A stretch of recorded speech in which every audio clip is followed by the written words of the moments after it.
Hey, what's up? Welcome to the Surrey Experience podcast YouTube channel.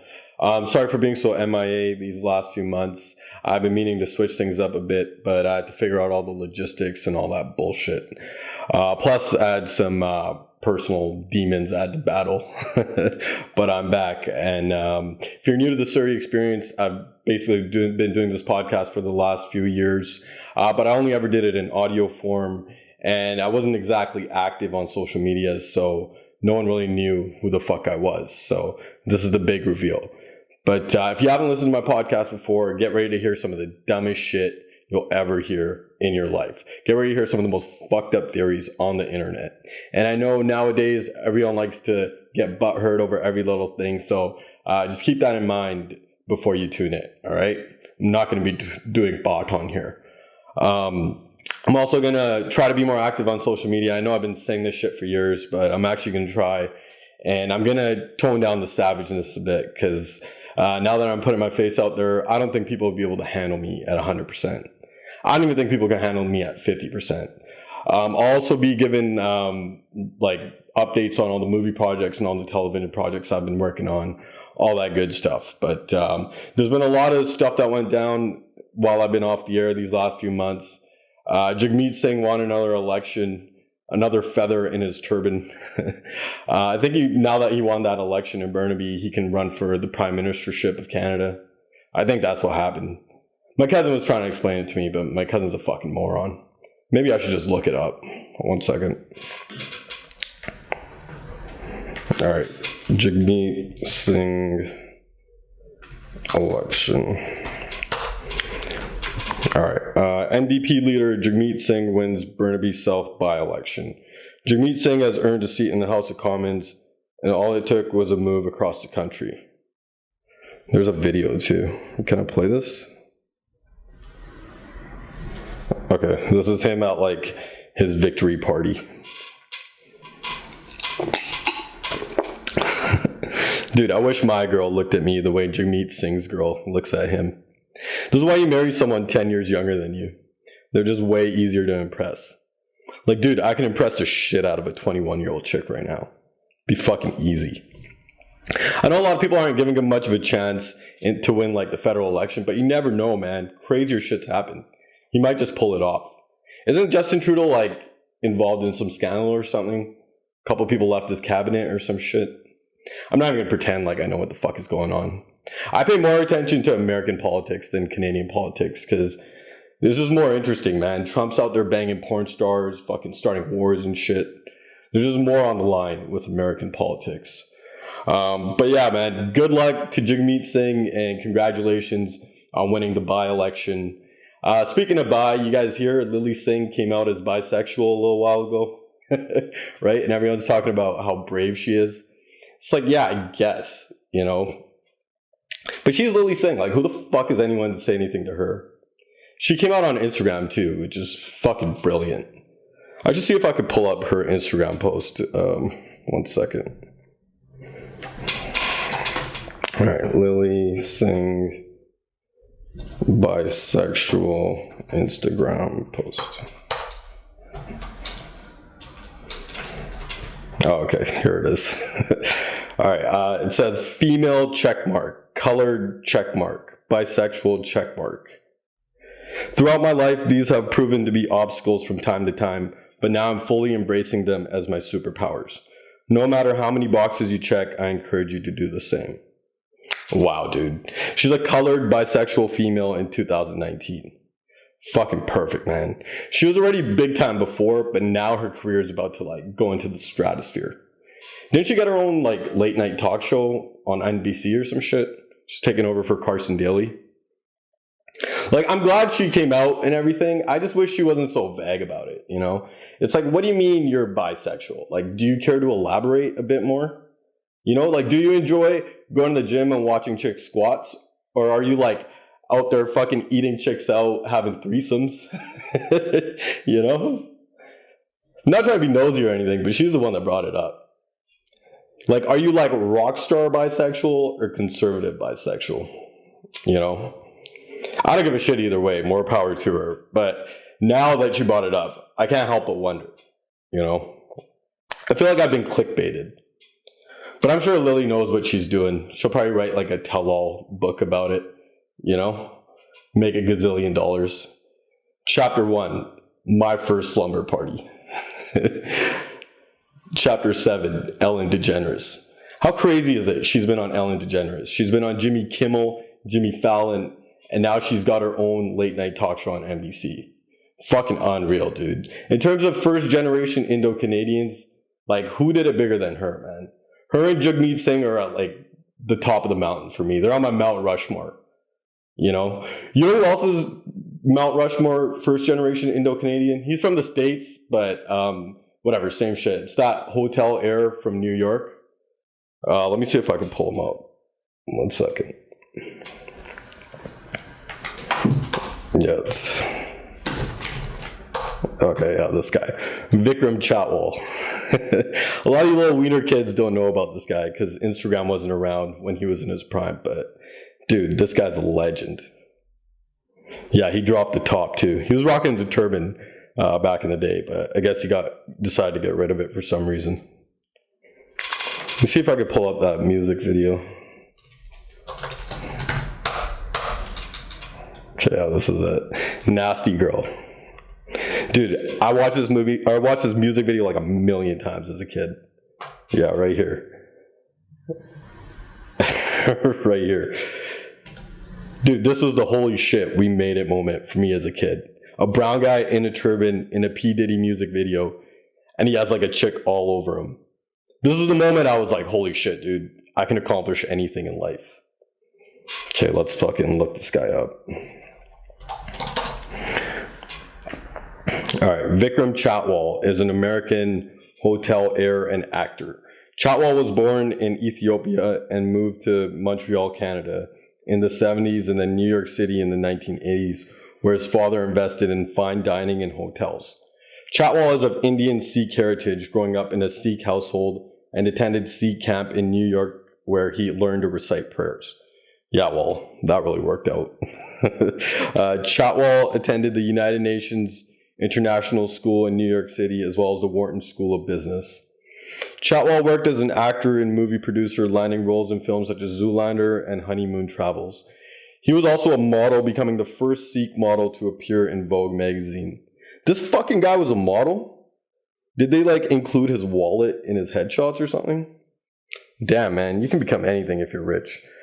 Chatwal decided to join the family business in 1999 and opened the Time Hotel, a luxury hotel located in New York City. This was the first of 6 independent luxury hotels that he initially operated under his company. Yeah, so basically his dad had a bunch of hotels, and then he branched off and he made his own hotels, and that's how he got his fortune. That's how he became a model. Someone should do that. They should do a magazine of like the top 10 sexiest men, and it's just like pictures of old rich white dudes like Bill Gates, Warren Buffett, and some Illuminati dude that owns all the banks, you know, basically the 10 richest men in the world. Anyways, Chatwal expanded his hotel management operation by opening additional hotels in New York City, Miami, and overseas.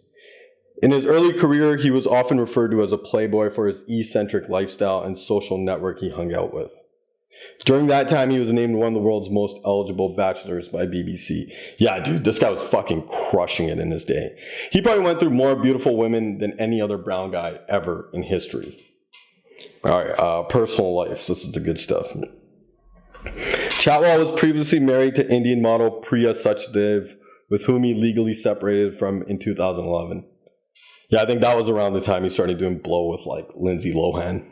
The wedding took place in February of 2006 and was spread across 10 days in 3 Indian cities.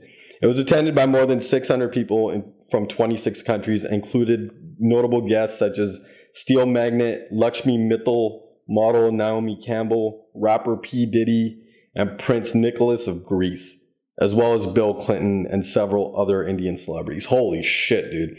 Bill Clinton went to this fucking guy's wedding too. I wonder if Hillary was there. If Bill Clinton went solo to India, he probably did damage at this guy's wedding. He's probably banging like the wedding planners, interns and shit. This guy's wedding supposedly was like one of the most expensive weddings of all time. It cost like $20 million or some shit. Dude, I wish I was this guy's friend. I would have been like, you're going to spend $20 million on a fucking wedding? Dude, are you like high or something? Dude, what if you start hanging out with Lindsay Lohan and like the paparazzi snaps a few pictures, you know, and your wife sees them? Like, dude, you ever think about that? Fuck, man. $20 million on a wedding. As a hotel magnate, you would think like he would realize how bad of an investment that is. Man, if they spent $20 million on this guy's wedding, just imagine how wild his stag was. Like him and P. Diddy and Bill Clinton in like Thailand or wherever the fuck they went. In April 2013, yeah, this is the downfall right here. In April 2013, Vikram was arrested at Fort Lauderdale Hollywood International Airport in Florida while trying to board an aircraft with cocaine, marijuana, and prescription pills. Yeah, man, this guy liked to party, you know. But who am I to fucking judge? I wonder how he's doing now, man. I hope he's all right. Because the guy's a fucking legend, dude. He doesn't get the proper respect he deserves. He was like Dan Bilzerian before Dan Bilzerian.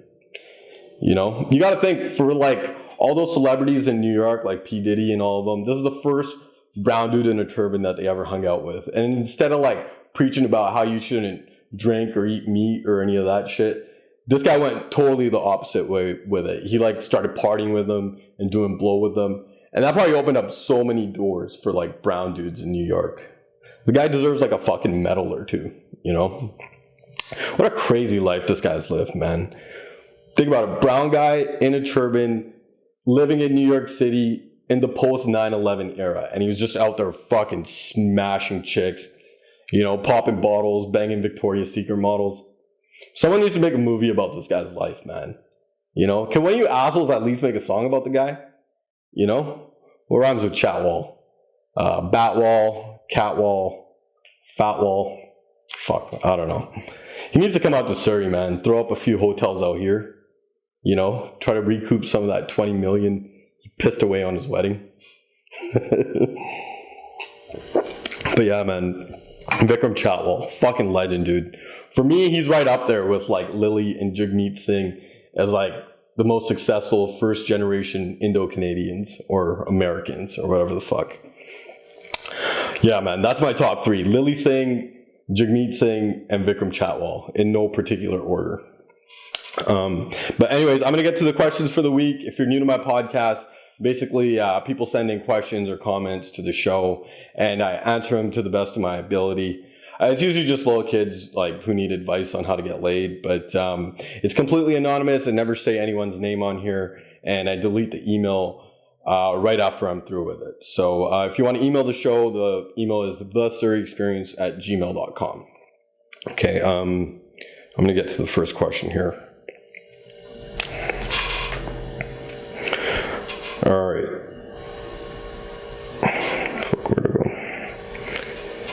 Okay, need your advice. This kid in my grade has been fucking with me for about a year now. I'm at my tipping point. A friend of mine said we should go beat the shit out of him when he is walking home, but I didn't want to get him and myself in trouble. So what do you think I should do? Holy fuck, man. This guy does not believe in using periods or commas. I'm at the point where I do not even care about getting suspended. Do you think we beat the crap out of him or do something else? By the way, love your podcast. Big fan. Listen, dude, if this was back in the day, I would tell you to walk up to that kid and punch him in the face. But nowadays, man, these kids are so fucked up.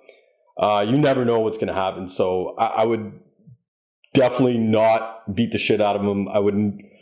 I would advise you to be the bigger man, you know, appease the situation. If he like touches you or whatever, then you got to defend yourself. But I wouldn't follow him when he's walking home from school and beat the shit out of him, you know. Here's what's going to happen, man. In 10 years, you're going to see this guy at a bar and he's going to like apologize for being such an asshole. At least that's what I did with all the kids I bullied. But yeah, man, I would definitely be the bigger man and you know, avoid conflict as much as you can because these kids nowadays are fucked in the head. Okay, I'm going to do one more question here.